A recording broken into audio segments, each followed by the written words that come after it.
అందరికీ మరణాత దేవుని యొక్క మహాకృపను బట్టి మరొకసారి దైవ గ్రంథంలోని విషయాలు నేర్చుకోవడానికి ప్రభు ఇచ్చిన ఆత్మీయ అవకాశానికి దేవునికి మహిమ కలుగును గాక. ఆమేన్. ప్రకటన గ్రంథము 11వ అధ్యాయము 3వ వచనం నుండి ధ్యానించుకుందారు. నేను నా ఇద్దరు సాక్షులకు అధికారం ఇచ్చేదను, వారు గోనెపట్ట కట్టుకొని 1260 దినములు ప్రవచింతురు. ప్రార్థన చేసుకుందాం. సర్వకృపానిధి, దయగలిగిన తండ్రి, కృపగలిగిన తండ్రి, మహిమ కలిగిన మహాత్యాలు కలిగిన మా పరలోకపు తండ్రి, నీ ఘనమైన నామమునకు వందనాలు, స్తుతులు, స్తోత్రములు, ప్రణతులు, వినుతులు, కృతజ్ఞతలు చెల్లించుకొనుచున్నాం. నేను కొద్ది వారము దీవించుము. పరిశుద్ధాత్మ తండ్రి గారి యొక్క వశంలో మమ్మల్ని ఉంచుకొనుము. నీ కార్యములతో మమ్ములను నీకు అంగీకారముగా మలుచుకొని మీరు మహిమను, ఘనతను, కీర్తిని, ప్రభావములను పొందుమని మహిమనాథుడును శ్రేష్ఠపాలకుడును ఏకరక్షకుడగు యేసునామమున అడుగుచున్నాము తండ్రి. ఆమేన్. త్రిత్వదేవుని దీవెనాశీర్వాదములు, మోక్షపు నూతన యెరూషలేము స్థానములో ప్రభువు మనల్ని స్థిరపరచు ధన్యతలు, ఆత్మీయ వరములు, ఆత్మీయ ఫలములు ప్రభువు మనెల్లరకు మెండుగా నిండుగా అనుగ్రహింపచేసి ప్రభువు మహిమ పొందును గాక. ఆమేన్. దేవుని యొక్క వాక్యక్రమంలో జాగ్రత్తగా మనం గమనించినట్లయితే ప్రకటన గ్రంథం యొక్క ఉద్దేశము రాబోవు ఉగ్రతను తెలియచేస్తుంది, రాబోవు తీర్పును తెలియచేస్తుంది. ప్రకటన గ్రంథం యొక్క ఉద్దేశము ప్రభు యొక్క మహిమ పరిపాలనను తెలియచేయటం మాత్రమే కాక మిగిలిపోయిన వారి యొక్క జీవితంలో కలిగే 21 మొట్టికాయలు కలిగిన శ్రమలను తెలియచేస్తుంది. మనం చదువుకుంటున్న ఈ 11వ అధ్యాయములో ఒక ప్రత్యేకత కనబడుతుంది.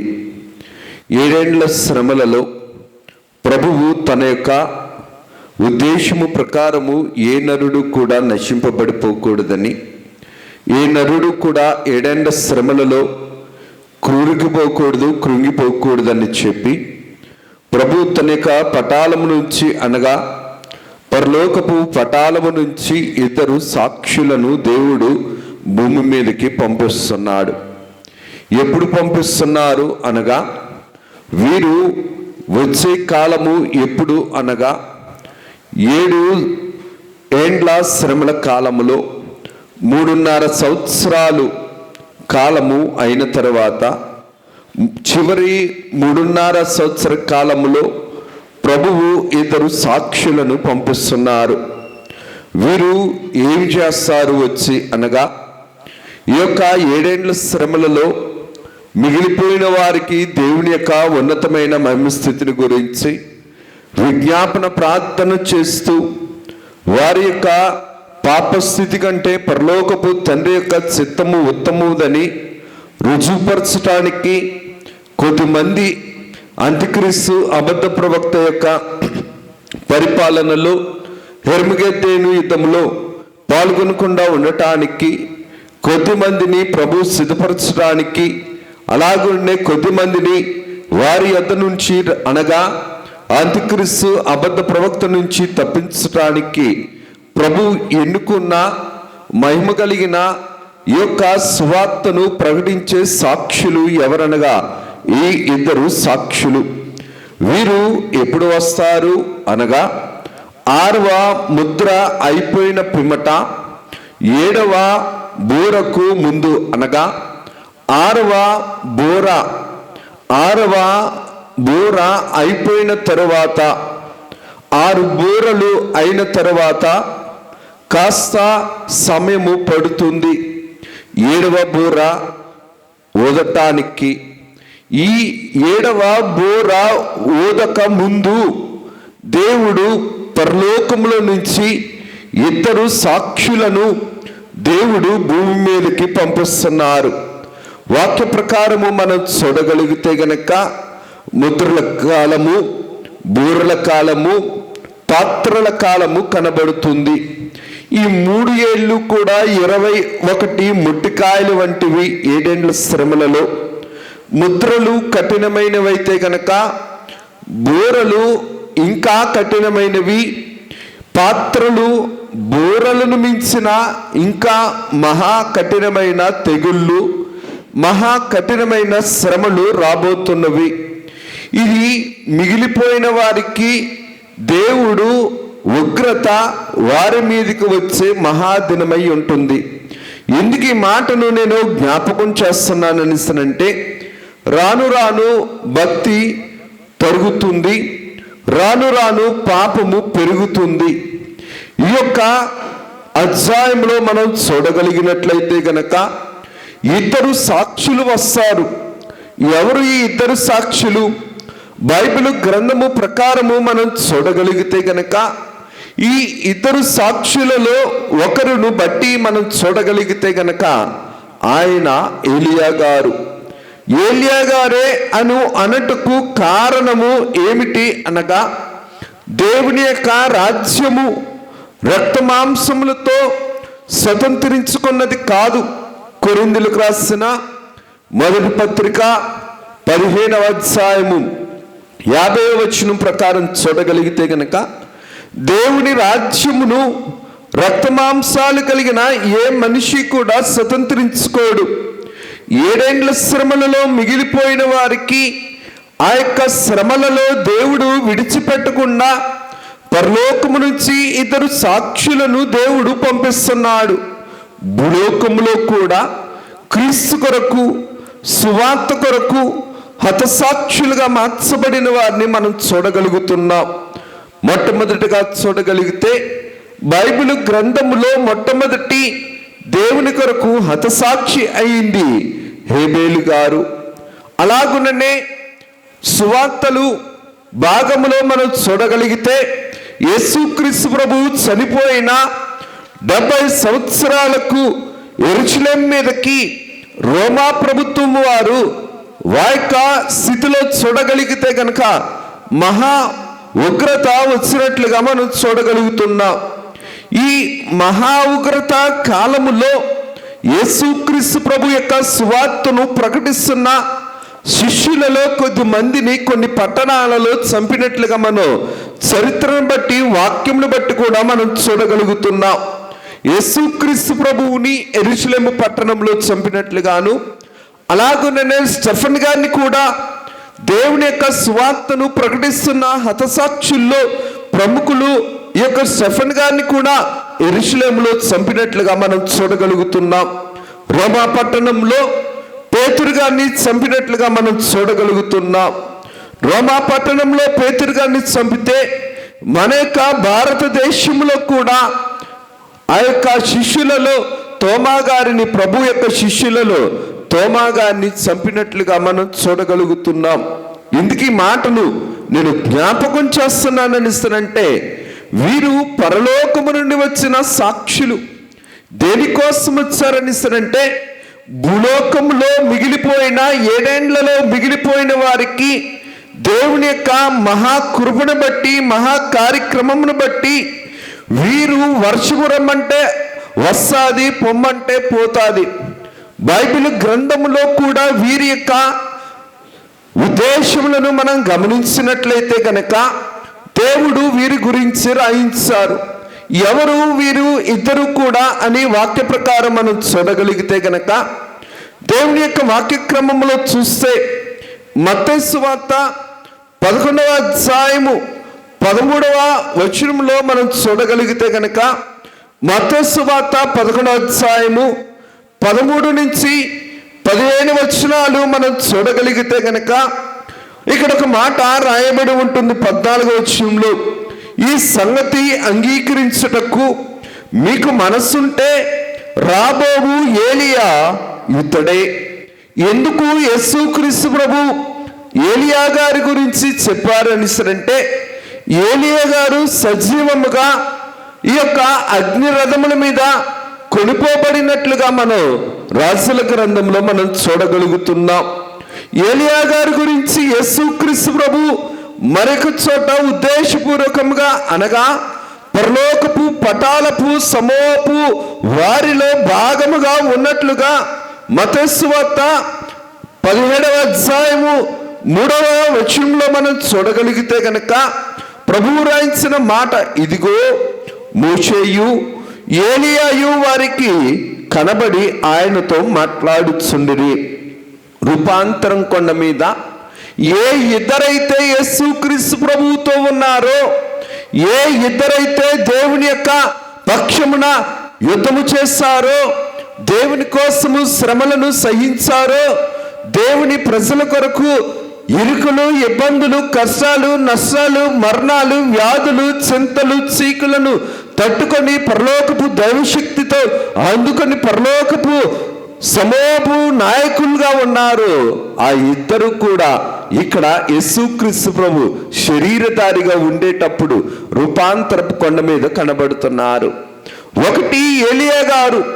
ఏలియా గారు అనుటకు మరొక రుజువు ఏమిటనిస్తానంటే, మలాకీ గ్రంథము మనం చూడగలిగితే గనక మలాకీ గ్రంథములో 4వ అధ్యాయము 5వ వచనంలో చూస్తే, యెహోవా నియమించిన భయంకరమైన ఆ మహాదినము రాకమునుపే నేను ప్రవక్తయగు ఏలియాను మీ వద్దకు పంపుదును. చూడండి, దేవుని యొక్క ఉద్దేశం ఏంటనిస్తానంటే, ఏ మనిషి భూలోకములో ఎక్కువ పని చేస్తున్నారో ఆ పని సారము, ఫలితము ఎక్కడ కనబడుతుందనిస్తానంటే దేవుని యొక్క దృష్టిలో నడిపింపబడుతుంది. దేవుని కోసము పని చేయబడిన పరిశుద్ధ రోషము కలిగిన వారు ఏలియా గారు. ఈ ఏలియా గారి గురించి మలాకీ గ్రంథంలో రాయబడి ఉన్నది, రాజుల గ్రంథంలో రాయబడి ఉన్నది. యేసుక్రీస్తు ప్రభు శరీరధారిగా ఉండేటప్పుడు సువార్తల భాగంలో కూడా రూపాంతరం కొండ దగ్గర రాయబడి ఉన్నది. ఎందుకు ఈ మాటను మనం జ్ఞాపకం చేసుకోవాలనిసరంటే, ప్రకటన గ్రంథము 11వ అధ్యాయంలో ప్రభువు ఇద్దరు సాక్షులను గురించి చెబుతున్నారు. ఈ సాక్షులు ఎవరు అనగా ఏలియా గారు. ఒకటి ఏలియా గారు, 2 మోషే గారు. వీరిద్దరు అనుటకు కారణం ఏంటనిసరంటే, మత్తయి సువార్తలో మనం చదువుకున్న రూపాంతర కొండ భాగములో ఇద్దరు కూడా ప్రభువుతో సహవాసం చేసి పరలోకపు పటాలపు సమూహముగా కనబడుతున్నారు. కాబట్టి ఈ ఇద్దరు కూడా ఏలియా గారిని, మోషే గారిని దైవజనులు దేవదాసయ్య గారి యొక్క వ్రాతలను బట్టి మనం నేర్చుకోగలుగుతున్నాం, తెలుసుకోగలుగుతున్నాం. ఒకరేమో మృతులైన వారికి సాదృశ్యముగాను, అనగా మృతుల గుంపుకి ఒకరు సాదృశ్యముగా, సజీవుల గుంపుకి ఒకరు సాదృశ్యంగా ఉన్నారు. సజీవుల గుంపుకు సాదృశ్యముగా ఏలియా గారు ఉంటే, మృతుల గుంపుకు సాదృశ్యముగా మోషే గారు కనబడుతున్నారు. మోషే గారు దైవ జనాంగములకు రాజ్య నాయకుడిగా, దైవ జనాంగమును ఏర్పాటు చేసిన నాయకుడిగా మోషే గారి యొక్క జీవితంలో మనం చూడగలుగుతున్నాం. ఏ జనాంగమైతే ఏర్పాటులో ఉండాలని నాయకుడిగా దేవుడు ఎంచుకున్నాడో ఆ జనాంగమును దిద్దుబాటు చేయటానికి పరిశుద్ధమైన రోషము కలిగిన ప్రవక్త ఎవరనిసరంటే ఏలియా గారు. వీరిరువురు కూడా ఎక్కడ కనబడుతున్నారనిసరంటే పాత నిబంధన గ్రంథంలోనూ కనబడుతున్నారు, క్రొత్త నిబంధన గ్రంథంలో కూడా కనబడుతున్నారు. దేవుని యొక్క వాక్య క్రమమును చూడగలిగితే గనక 7 ఏండ్ల శ్రమలలో వీరు ఇద్దరు కూడా 3.5 సంవత్సరాలు అయిన తరువాత భూమి మీదకి వచ్చి ఏం చేస్తారు అనిసరంటే గోనెపట్ట కట్టుకొని పశ్చాత్తాపడుతూ విచారముతో ప్రార్థనలు చేస్తారు. ఎందుకోసమనిసనంటే మిగిలిపోయిన వారు ఈ 7 ఏండ్ల శ్రమలలో ఇంకా మిగిలిపోకుండా దేవుని యొక్క ఉద్దేశమును బట్టి ప్రత్యేకింపబడిన వారిగా ఉండటానికి, ఈ యొక్క అంత్యక్రీస్తుకు, అబద్ధ ప్రవక్తకు బానిసలుగా మారకుండా ఉండటానికి. ఇందుకు ఈ మాటను నేను జ్ఞాపకం చేస్తున్నానంటే దేవుడు వీరికి అధికారాన్ని ఇచ్చాడు. వర్షము కురవమంటే వర్షం వచ్చే అధికారము, ఎండ రమ్మంటే ఎండ వచ్చే అధికారము. వీరు మాట్లాడుతుండేటప్పుడు వీరి నోటు నుంచి అగ్నులు రావటం మనం చూడగలుగుతున్నాం. ఇర్మియా గ్రంథంలో కూడా ఇర్మియా గారు మాట్లాడుతుండేటప్పుడు ఇర్మియా గారు చేసిన ప్రార్థనకు అగ్ని వచ్చినట్లుగా, ఏలియా గారు చేసిన ప్రార్థనకు పరలోకంలో నుంచి అగ్ని వచ్చినట్లుగా మనం చూడగలుగుతున్నాం. దేవుని యొక్క దైవ శక్తి శత్రువును దైవాత్మ శక్తి వలన వచ్చే అగ్నితోటి దహించడం అనేది వాక్య గ్రంథములో చాలాసార్లు ప్రభు తన యొక్క దైవ శక్తిని రుజువుపరుచుకున్నారు. ఇందుకు మాటలు నేను జ్ఞాపకం చేస్తానంటే, ఈ ప్రవక్తలు గోనె పట్టును కట్టుకొని విచార పడుతూ పశ్చాత్తాపడుతూ ప్రార్థనలు చేస్తూ పరలోకపు తండ్రి యొక్క స్థితిని వీరు రుజువుపరుస్తున్నారు. బైబిల్ గ్రంథంలో కూడా మనం చూడగలిగితే గనక గోనె పట్ట కట్టుకున్న ప్రవక్తలను మనం చూడగలుగుతాం. యెషయా గ్రంథము 22వ అధ్యాయము 12వ వచనంలోను, ఇర్మియా గ్రంథము 4వ అధ్యాయము 8వ వచనంలోను, యోనా గ్రంథము 3వ అధ్యాయము 5వ వచనంలోను, ఇర్మియా గ్రంథము 6వ అధ్యాయము 26 వచనంలోను మనం చూడగలుగుతున్నాం. ఏంటి గోనెపట్ట అంటే? ఇది విచారణకరమైన పశ్చాత్తాపమునకు, ఆత్మ సంబంధమైన దుఃఖానుసారమునకు ఇది సాదృశ్యముగా కనబడుతుంది. ఎందుకు ఈ మాటను నేను జ్ఞాపకం చేస్తున్నాననిసనంటే, దేవుని యొక్క కార్యములు మహోన్నతమైనవి, మహిమ కలిగినవి. ముద్రలు కఠినమైనవైతే, బోరలు ఇంకా కఠినమైతే, 6వ బోర అయిన తర్వాత 7వ బోర ఇంకా మహా కఠినముగా ఉంటుంది. కాబట్టి ఈ బోర అయిపోయిన తర్వాత ఇంకా మహా కఠినమైన పాత్రల యొక్క తెగులు రాబోతుంది. ఈ పాత్రల యొక్క తెగులు ప్రారంభము కాకముందే దేవుడు ఎంచుకున్న సాక్షులు ఎవరనగా ఈ యొక్క మోషే గారు, ఈ యొక్క ఏలియా గారు.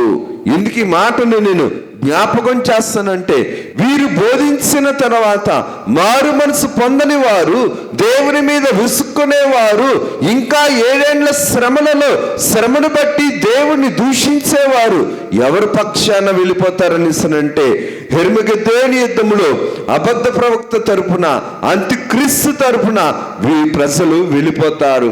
అలాగా అంత్యక్రీస్తు అబద్ధ ప్రవక్త తరపున వెళ్ళిపోకుండా ఉండటానికి, హెర్మగెద్దోని యుద్ధములో దేవునికి వ్యతిరేకముగా యుద్ధము చేయకుండా ఉండటానికి, దేవుని జనాంగమునకు వ్యతిరేకముగా యుద్ధము చేయకుండా ఉండటానికి దేవుడు ఎంచుకున్న పరలోకపు నుండి వచ్చిన సాక్షులు ఎవరనగా ఈ యొక్క ఏలియా గారు, ఈ యొక్క మోషే గారు.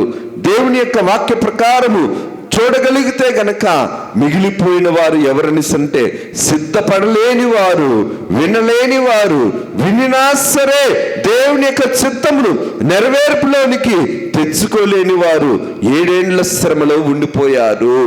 సిద్ధపడలేని వారు ఉండిపోయారు, వినలేని వారు ఉండిపోయారు, విన్నా సరే నమ్మకము లేక ఉండిపోయిన వారు ఉండిపోయారు. ఇంకా వీరికి వినిపిస్తున్నా సరే వీరు నైజ పాపం ఏం చేస్తానంటే, ఎన్ని గడువులు ఇస్తున్నప్పటికీ కూడా వీరు మోసకరమైన మాయకరమైన హృదయముతో ముడిపడి ఉన్నారు. కాబట్టి దైవ శక్తిని, దైవ కృపను, దైవ గడువును ఎరుగక ఉన్నారు. కాబట్టే ప్రభువు 2 సాక్షులను పంపిస్తున్నారు. ఈ 2 సాక్షులు ఏం చెబుతున్నారనిసనంటే, వాక్యము ప్రకారము మనం చూడగలిగితే గనక గోనె పట్టును కట్టుకొని విచారముతో పశ్చాత్తాపడుతూ ప్రజలకు దైవ శక్తిని రుజువుపరచడానికి వచ్చిన వారు. ఏది చెయ్యాలనుకుంటున్నారు అది చేయగలిగేవారు, దుర్జనులను దండించేవారు, దుష్టక్రియలను లయపరిచేవారు. ఎన్ని బోధలు, ఎన్ని రుజువులు, ఎన్ని అద్భుతాలు, ఎన్ని శిక్షలు, ఎన్ని పరిశుద్ధ సూచక్రియలు అవసరమో అవన్నీ కూడా 7 ఏళ్ల శ్రమలలో మిగిలిపోయిన అందరికీ కూడా చూపించే దైవ శక్తి సాక్షులుగా ఉన్నవారు ఎవరనిసరంటే ఏలియా గారు, ఈ యొక్క మోషే గారు. 3.5 సంవత్సరాలు తెగులైపోయిన తర్వాత దేవుడు మరొక 3.5 సంవత్సరాలు ఇంకా శ్రమల్లో ఉండిపోక ముందే దేవుడు పరలోకపు ప్రేమను బట్టి వీరిని రక్షించటానికి 7 ఏళ్ల శ్రమలలో బోధను అందించడానికి దేవుడు ఎంచుకున్న పాత్రలు. ఎందుకు ఈ మాటను నేను జ్ఞాపకం చేస్తున్నానంటే, వీరు అద్భుతాలు చేసే కాలము, వీరు దైవశక్తికి సాక్ష్యముగా ఉన్న కాలము, వీరు దైవస్థితిని బట్టి మానవులను 7 ఏళ్ల శ్రమలలో సంపూర్ణముగా ఉండనివ్వకుండా దైవ కృపను బట్టి దేవుని ఏర్పాటును చూపించడానికి వచ్చిన వారు.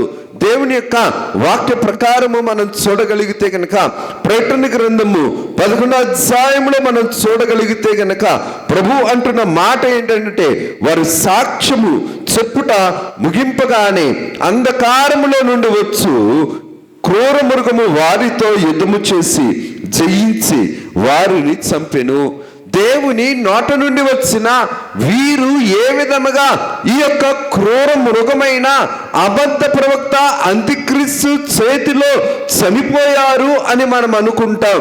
కానీ దేవుడి యొక్క కార్యక్రమమును బట్టి వధువు సంఘము పరలోకమునకు వెళ్ళవలసిన వారు, పరలోక సంబంధమైన చిత్తమును నేర్చుకోవలసిన వారు, పరలోక సంబంధమైన పరలోక దైవ జ్ఞానము ప్రత్యక్షత కలిగిన వారు విశ్వాస జీవితంలో 4 ప్రార్థనలు ఖచ్చితంగా కలిగి ఉండాలి. 1 మామూలు ప్రార్థన అనగా మన యొక్క ఆత్మీయ జీవితంలో మన వ్యక్తిగతమైన మన యొక్క అవసరాల నిమిత్తము ప్రభు మీద ఆధారపడి విజ్ఞాపన చేసే స్థితి. 2వది ఎస్తేరు వలె తనకును తన జనాంగమునకు ఉపయోగపడే దీవెనకరమైన ఉపవాస ప్రార్థనలు. 3వది ఏంటనిస్తానంటే, బైబిల్ మిషన్ వారు చేసేది కనిపెట్టే ప్రార్థన. 7 మెట్లలో చివరిది మెట్టైనటువంటి దేవా నాకు కనబడుము, దేవా నాకు మాట్లాడుము అనే కనిపెట్టే ప్రార్థన సహవాసము దైవ శక్తిని, పరలోకపు పరిశుద్ధుల ప్రత్యక్షతను, పరలోకపు తండ్రి యొక్క ప్రత్యక్షతను, దైవ స్థితిని అందుకునే యోగ్యత కలిగిన ప్రార్థనా జీవితం కలిగిన సన్నిధి సహవాసములో 7వ మెట్టు ఏంటనిస్తారంటే కనిపెట్టే ప్రార్థన. ఈ కనిపెట్టే ప్రార్థనలో విశ్వాసి మౌనముగా ఉండి కనిపెట్టడాన్ని బట్టి పరలోకపు పరిశుద్ధులను చూడగలుగుతాడు, పరలోకపు పటాలమును చూడగలుగుతాడు, పరలోకపు దేవుని అంతరంగమును చూడగలుగుతారు. ఏ విధముగా అయితే ఈ కనిపెట్టు ప్రార్థనను మించిన ఆత్మీయ అనుభవం ఏంటనిస్తానంటే పరవశి ప్రార్థన అనుభవం. ఈ పరవశి ప్రార్థన అనుభవం ఎవరికి ఉందనిస్తారంటే, పరలోకపు జ్ఞానము, పరలోకపు ప్రత్యక్షత, పరలోకపు శక్తిని అందుకున్నటువంటి ఆ యొక్క ప్రకటన గ్రంథము రాసిన యోహాను గారికి ఉంది.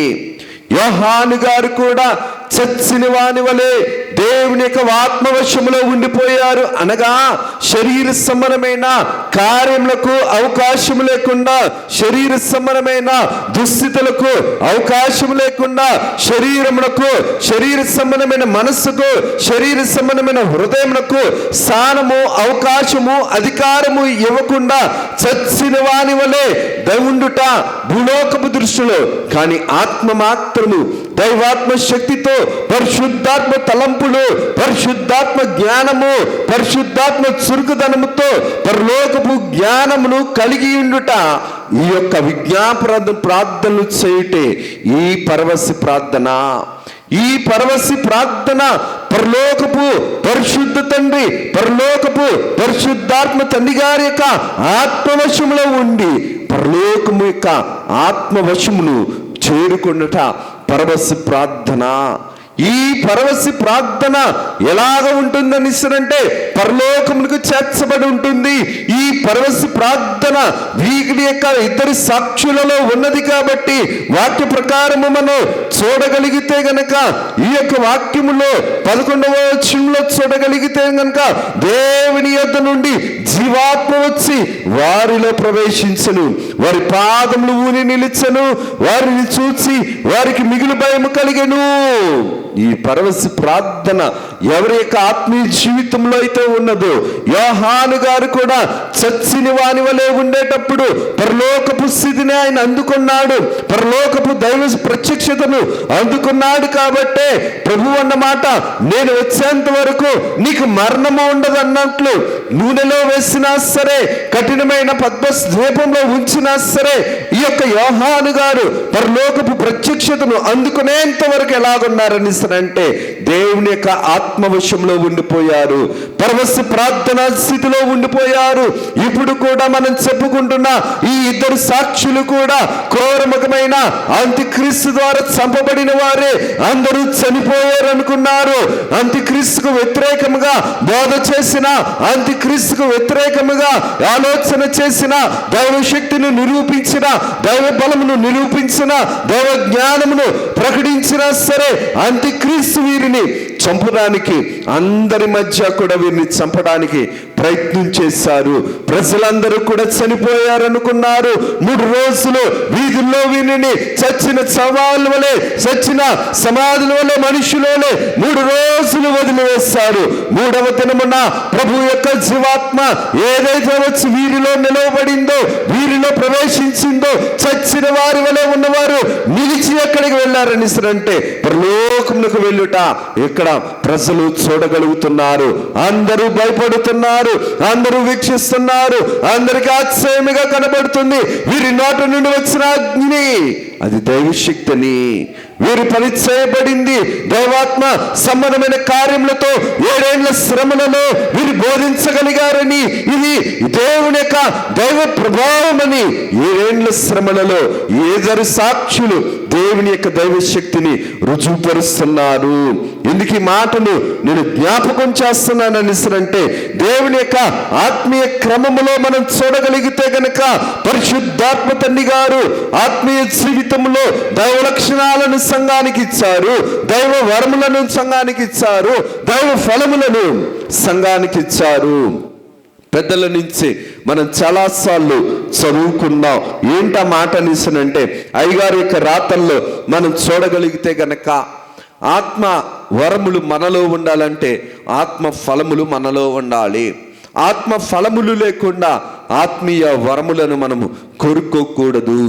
విశ్వాస యొక్క జీవితంలో దైవలక్షణాలు ఉండాలి, ఆత్మ ఫలములు ఉండాలి, ఆత్మ వరములు ఉండాలి. ఇది సంఘ జీవితానికి. కానీ పెండ్లి కుమార్తెగా తయారవుట ఒక వరము. పెండ్లి కుమార్తె సంపాదించుకున్న వరం ఏంటని అంటే పరలోకపు మహిమ స్థితి, సింహాసనపు స్థితి, అలాగనే దైవ సహవాసపు స్థితి, మహోన్నతమైన స్థితి కలిగిన స్థలము, స్థితి ఏంటని అంటే పెండ్లి కుమార్తె వరము. పెండ్లి కుమార్తెగా సంఘము తయారవుట ఒక వరము. పెండ్లి కుమార్తెగా తయారవటం మాత్రమే కాక ఆరోహణమవటం ఒక వరము. ఆరోహణమైన తరువాత పరలోకపు తండ్రి చిత్త ప్రకారము ఏలుబడి చేయటం మరి ఒక వరము. ఈ 3 వరాలు కూడా పెండ్లి కుమార్తెకు దేవుడు ఎక్కడిస్తున్నారని అంటే పరలోకంలోనికి వెళ్ళిన తర్వాత ఇస్తున్నారు.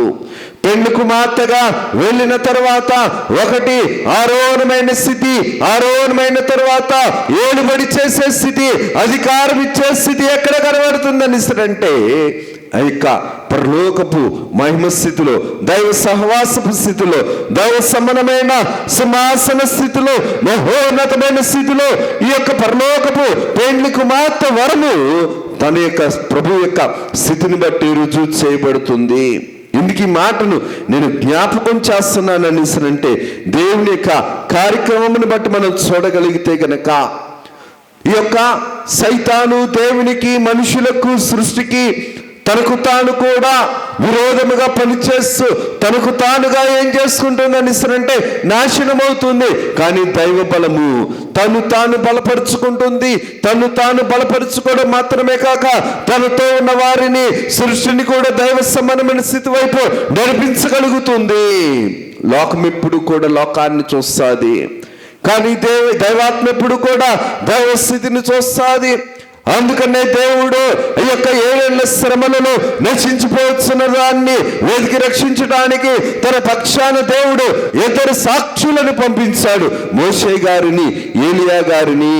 వీరు చేస్తున్న పని ఏంటనిసరంటే తాము ప్రవచించే దినములు వర్షము కొరకుండాను ఆకాశమును మూయటకును వారికి అధికారము కలుగును.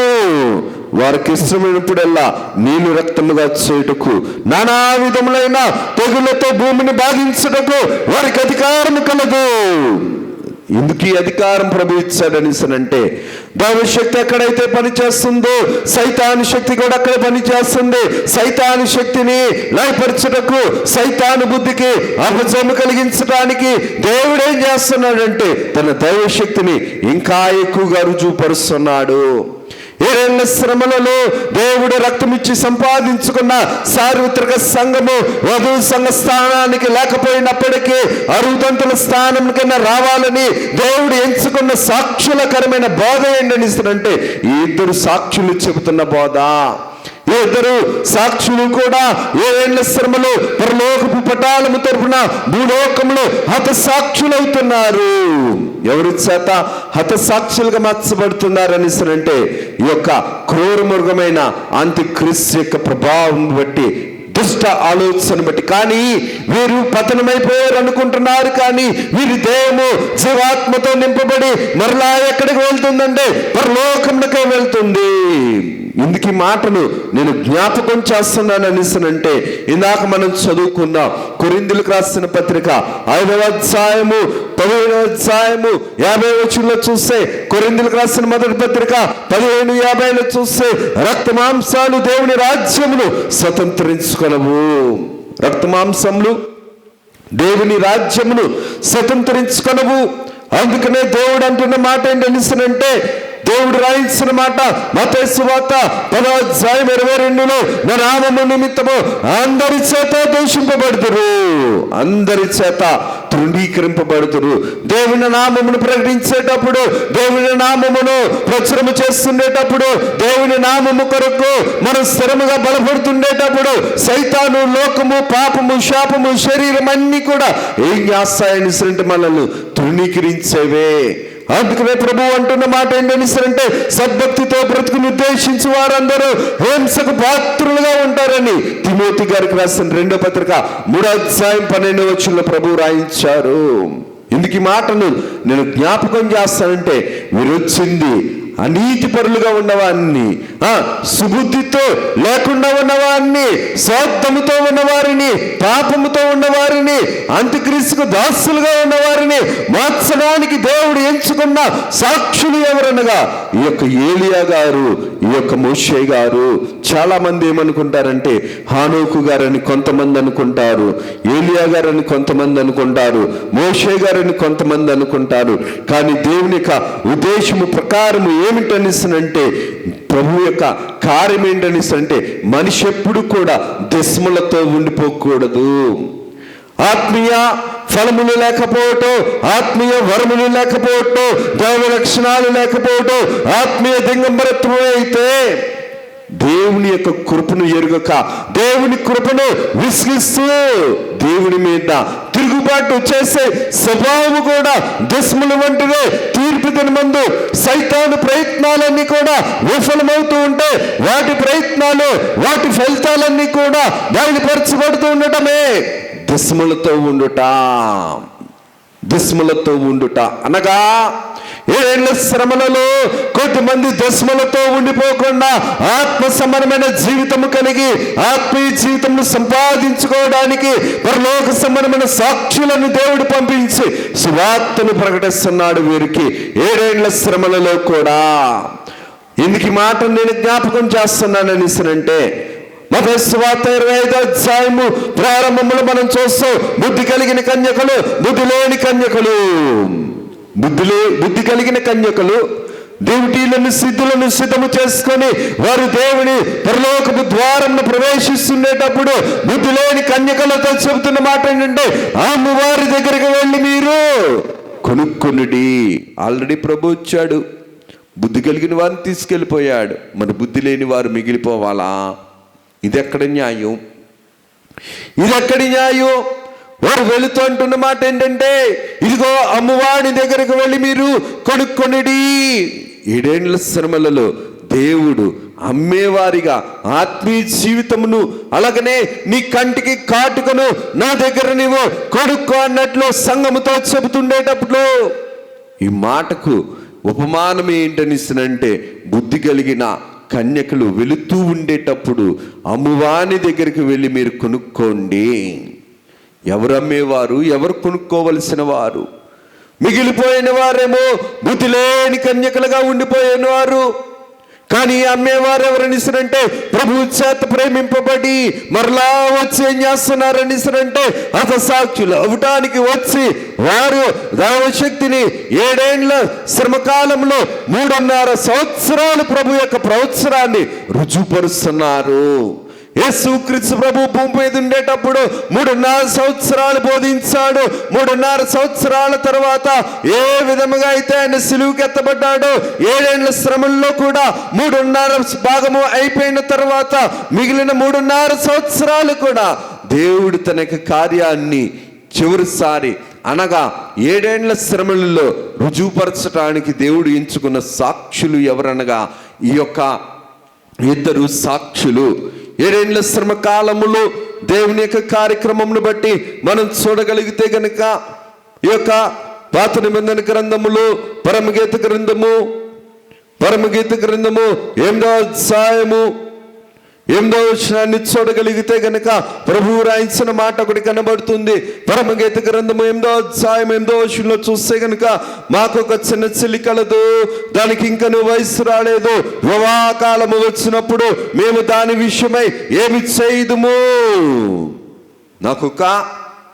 మాకొక చిన్న చెల్లెలు కలదు, దానికి ఇంకను వయసు రాలేదు అనగా సరైన బుద్ధి రాలేదు, పరలోకమునకు సిద్ధపడి బుద్ధి రాలేదు. కాబట్టి ఆ బుద్ధిని రప్పించుటకై దేవుడు ఎంచుకున్న పాత్ర ఎవరనిసరంటే ఈ యొక్క 2 సాక్షులు. ఈ 2 సాక్షుల యొక్క స్థితి ఏమిటనిసరంటే, మిగిలిన వారు ఈ 2 బోధించిన తర్వాత ఇంకా మారు మనసు పొందకపోతే మిగిలిన 7 ఏళ్ల శ్రమ, 3.5 కాలంలో, ఈ శ్రమ కాలంలో అనగా ఈ యొక్క బోరలో కాలంలో అనగా 7వ బోర కాలంలోను మిగిలిన 7 పాత్రల కాలంలోను ఉండిపోతూ హెర్మగెద్దోని యుద్ధములో అంత్యక్రీస్తుతో యుద్ధము చేసేవారిగా ఉండిపోతారు. కలిసి అంత్యక్రీస్తుతో కలిసి దేవునికి వ్యతిరేకంగా యుద్ధము చేసేవారిగా ఉండిపోతారు. అటువంటి దుస్థితిలోనికి వీరు వెళ్ళిపోకూడదని దేవుడు ఎంచుకున్న పాత్ర ఏంటనిసనంటే ఈ యొక్క 2 సాక్షులు. ఇందుకు ఈ మాటను నేను జ్ఞాపకం చేస్తున్నాననిసనంటే, రాబో శ్రమల్లో ఉండక ప్రభువునందు హాని లేకుండా మృతులు ఉంది పరిశుద్ధులు ధన్యులు అన్నట్లు, రాబో దినముల్లో రాబో శ్రమల్లో ఉండక ప్రభువునందు హాని లేకుండా మృతునందు పరిశుద్ధులు ధన్యులు. ఇంకా 7 ఏళ్ల శ్రమ కాలములో 3.5 సంవత్సరాలైన తర్వాత ఇంకా 60 ధన్యుల వరుసలో ఉంచడానికి ప్రభువు ఎంచుకున్న ఈ యొక్క శ్రమకాలంలో పరలోకపు సాక్షులు ఎవరనగా ఈ 2 సాక్షులు. ఇందుకు ఈ మాటను నేను జ్ఞాపకం చేస్తున్నాననిసరంటే, అసలైన సరుకు యజమాని దగ్గరికి వెళ్ళిపోయింది. పంట పండిన తర్వాత మొట్టమొదటి సరుకంతా కూడా బస్తాల్లో వేసిన తర్వాత కళ్ళెములో చలించి అసలైన నికార్సిన సరుకంతా కూడా యజమాని దగ్గరికి వెళ్ళిపోయినట్లు 100 సరుకు ఎక్కడికి వెళ్ళిందనిసనంటే దేవుని దగ్గరికి వెళ్ళిపోయింది. పరిగెలేరుకుంటారు. ఈ పరిగె కలిగిన స్థితి ఏంటనిసరంటే, ఈ యొక్క 7 ఏళ్ల శ్రమలలో మారు మనసు పొందేవారు. రుతు కూడా బోయాజు గారి యొక్క పొలంలోనికి వెళ్ళేంత వరకు కూడా తృప్తి లేదు. బోయాజు గారి యొక్క పొలంకు వచ్చేటప్పటికి పరిగెలు వేదుకుంది. ఒకరోజు బోయాజు గారి యొక్క పాదాలు పట్టుకుంది.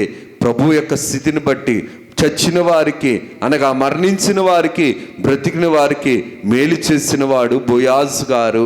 అటువంటి దైవ ప్రేమతో దేవుడు ఏం చేస్తున్నాడంటే, మీరు ఇంకా ధన్యులుగా ఉండాలి, హాని చేత రాబోవు కాలంలో ప్రభు యొక్క ఉగ్రతకు బలవకూడదని చెప్పి దేవుడు ఎంచుకున్న 7 ఏళ్ల శ్రమలలో దేవుని యొక్క సువార్త పని చేయడానికి 2 సాక్షులను దేవుడు ఎంచుకున్నాడు. ఎందుకు ఈ మాటను నేను జ్ఞాపకం చేస్తున్నాననిసనంటే, దేవుడు విశ్వాస జీవితంలో ప్రాశ్చాత్తాపం ఇచ్చాడు, మోక్ష మార్గం ఇచ్చాడు, దైవ సన్నిధి అనుభవం ఇచ్చాడు. దైవ సన్నిధి అనుభవంతో దైవాత్మ సంబంధమైన కార్యములు రుజుపరుచుకోవడమే వధువు సంఘం యొక్క లక్షణం. ఈ వధువు సంఘం యొక్క రూపాంతరం చెందడానికి దేవుడు ఎంచుకున్న స్థితి ఏమిటి అనగా, దైవ సన్నిధి అనుభవంలో ప్రభు యొక్క దైవ లక్షణాలతో, ప్రభు యొక్క ఆత్మీయ ఫలములతో, ఆత్మీయ వరములతో రెబెక్కమ్మ గారు ఎలాగైతే సిద్ధపడ్డారో, వెళ్ళటానికి రెడీ అయ్యారో, సార్వత్రిక సంఘముల నుంచి వధువు సంఘమైన మనము కూడా పరలోకమునకు వెళ్ళటానికి సిద్ధపడవలసిన వారము దేవుడి కొద్ది వాక్యాన్ని మన వెనుకల్లో దీవించి ప్రభువు మహిమ పొందును గాక. ఆమేన్. చిన్ని ప్రార్థన చేసుకుందాం.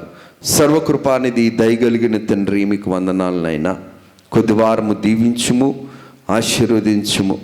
విత్తబడిన వాక్యము నీ దృష్టికి అంగీకారముగాను, విరుచున్న వారికి నాయనా నీ యొక్క పరలోకపు దైవ ప్రేమ, దైవ శక్తి, దైవ కృప రుజుపరుచుకునే స్థితిలో ఎందుకు ఈ మిషను కృతవిరాగా అన్ని మిషన్లు గొప్పగా పెరిగి మేఘం బెక్కును అన్నారు.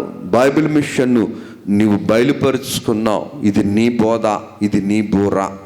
ఈ బూరను, ఈ యొక్క ధ్వనిని, ఈ యొక్క మాటను నీ మాటగా రుజుపరుచుకొని నీ చిత్తమైన చోటకి నువ్వు ప్రచురించుకొని నీవు మహిమను, ఘనతను, కీర్తిని, ప్రభావములను పొందుమని మహిమనాథును, శ్రేష్ఠ పాలకుడును, ఏకరక్షకుడుకు యేసు నామమున అడుగుచున్నాము తండ్రి. ఆమేన్. త్రిత్వదేవుని దీవెనాశీర్వాదము సదాకాలం తోడుగా ఉండి ప్రభువు మహిమ పొందును గాక. ఆమేన్. అందరికీ మరణాత.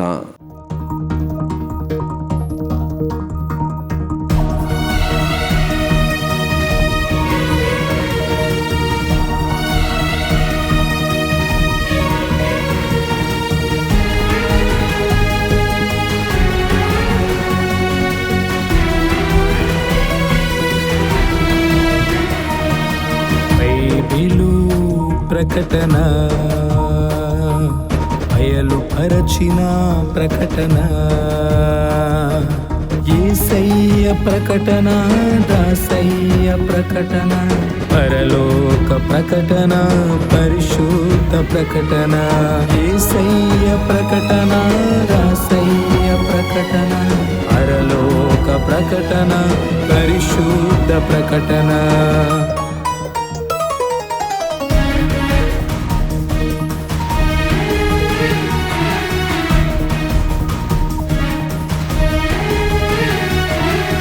ప్రకటన బైబిలు ప్రకటన, బయలుపరచిన ప్రకటన, విమలాత్మ ప్రకటన, విజయాత్మ ప్రకటన, విశ్వాసికి ప్రకటన, విజ్ఞాపన ప్రకటన. విమలాత్మ ప్రకటన, విజయాత్మ ప్రకటన, విశ్వాసికి ప్రకటన, విజ్ఞాపన ప్రకటన. ప్రకటన బైబిలు ప్రకటన, బయలుపరచిన ప్రకటన.